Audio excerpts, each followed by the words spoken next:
En el nombre del Padre, y del Hijo, y del Espíritu Santo. Amén. ¿Quién como Dios? Nadie como Dios, querida familia misionera del amor de Dios. Tengan ustedes un bendecido día en el Señor. Hoy jueves 18 de enero del 2024 contemplamos el Evangelio según San Marcos capítulo 3 versículo del 7 al 12.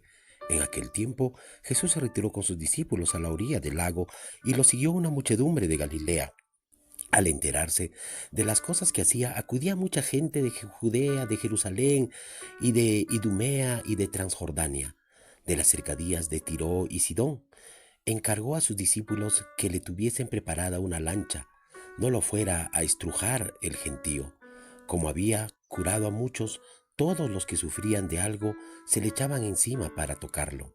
Cuando lo veían, hasta los espíritus inmundos se postraban ante él gritando: «Tú eres el Hijo de Dios». Pero él les prohibía severamente que los dioses que lo diesen a conocer. Palabra del Señor, gloria a ti, Señor Jesús. Queridos hermanos, hoy podemos ver una vez el día a día de nuestro Señor Jesús. Y es que no nos cansaremos de decir, y a lo largo de estos últimos días, es que Jesús no se cansaba de sanar, de curar. Eso es nuestro Señor Jesús, hermanos. Jesús nos quiere curar, Jesús nos quiere sanar, Jesús nos quiere salvar, Jesús nos quiere liberar de esas ataduras que tienes, de esos apegos que tienes en el mundo. Y esto lo encontramos justamente en la enseñanza de hoy a través del Evangelio, hermanos, cuando nos dice que toda la multitud lo seguía, y lo seguían porque querían ser sanados, inclusive hasta querían tocarlo. Hermanos, en estos actos hay una alianza basada en promesas mejores. A todos nos gustaría definitivamente alguna mejora en nuestra vida, en lo económico, en lo social, en lo laboral, ¿no? En lo espiritual. A todos. Porque la mayoría de los anuncios que vemos en la tele u oímos quizás en la radio o en las redes sociales nos hablan de esto, siempre de algo mejor. Y juegan muchas veces todas estas publicidades, todas estas tentaciones, todas estas propuestas, juegan de alguna manera con nuestros deseos. Amén. Por eso es que los contemporáneos de aquella época de Jesús también querían mejorar, hermanos. Escuchaban rumores acerca de un hombre que hacía cosas grandes y empezaban a creer que podía ser el Mesías.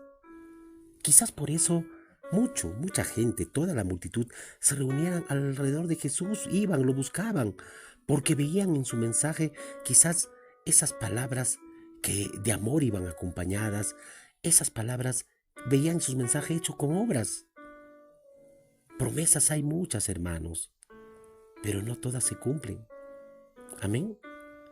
Ahora, en los tiempos de Jesús había también lo mismo. Por eso tenemos que tener en cuenta que Jesús nos daba un mensaje coherente, acompañado de una vida coherente. Era capaz de enamorar, y no solamente con sus mensajes, sino con sus actos. Amén. Era demasiado, incluso demasiada gente lo seguía, ¿no? Por un lado, las autoridades civiles y religiosas que lo buscaban no quizás para ser sanados o curados, sino buscaban para callar su voz. Y por otro lado, las multitudes que buscaban a Jesús con la posibilidad de ser salvados. En principio, hermanos, parece que ganan las autoridades cuando viene el tema de la pasión y muerte, pero sabemos cómo acaba esta historia, ¿no? Hermanos, con esto podemos darnos cuenta que ese hambre espiritual que fue hace más de 2000 años en los tiempos de Jesús, hoy también surge de manera silenciosa en muchas personas.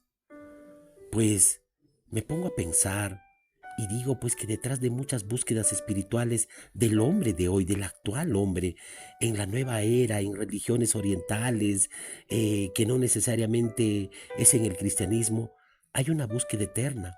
Siempre buscan lo universal e inconsciente de trascendencia, siempre buscan una espiritualidad.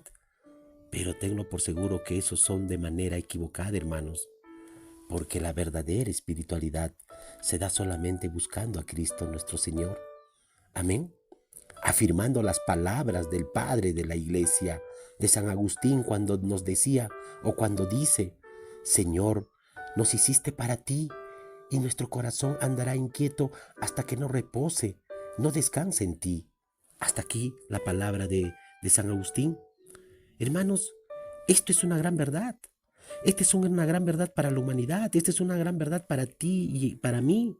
Somos tan indefensos, hermanos. Somos tan frágiles. Somos tan quebradizos. Somos tan limitados. Somos tan enfermos en el cuerpo y en el alma, hermanos, que literalmente nos queremos echar encima de Jesús para tocarlo.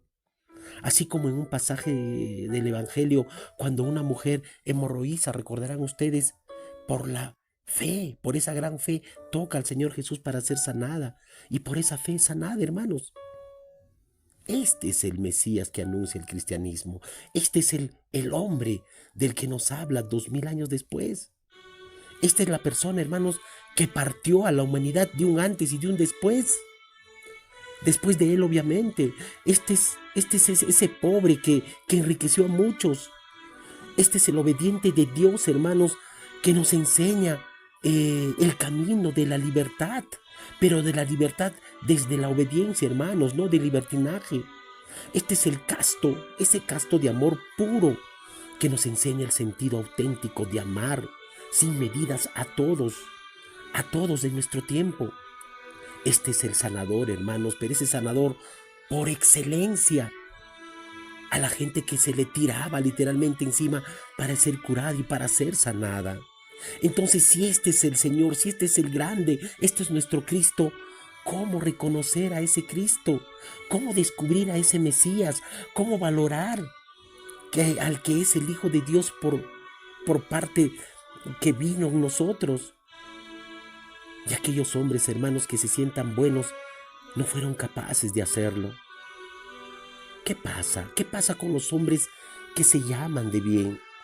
¿Qué pasa a veces con algunas autoridades o ministros religiosos en distintas iglesias del mundo que tienen a Dios en sus labios, pero no lo tienen en el corazón? ¿Qué ocurre, hermanos, a veces con personas que han vivido en el mal y son capaces esas personas que han vivido en el mal reconocer más claramente la presencia, la vida, la acción de Dios en una persona concreta, en Jesús?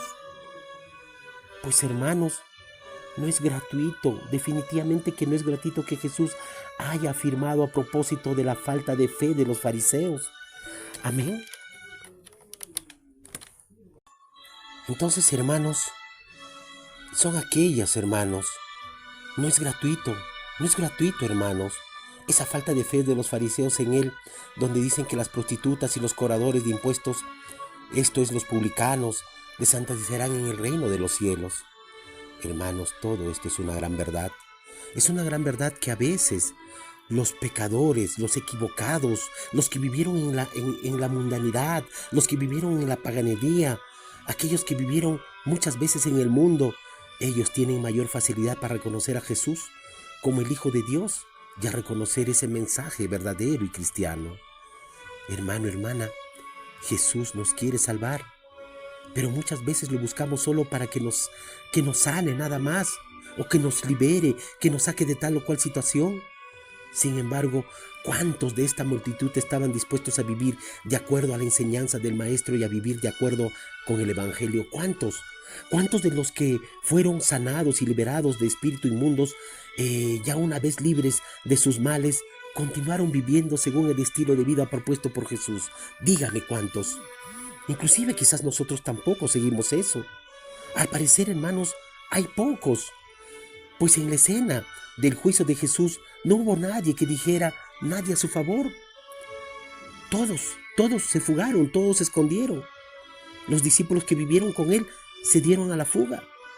Y todavía hoy, hermanos, muchos de entre nosotros repetimos la misma historia. Seguimos buscando los milagros del Señor en vez de buscar al Señor de los milagros.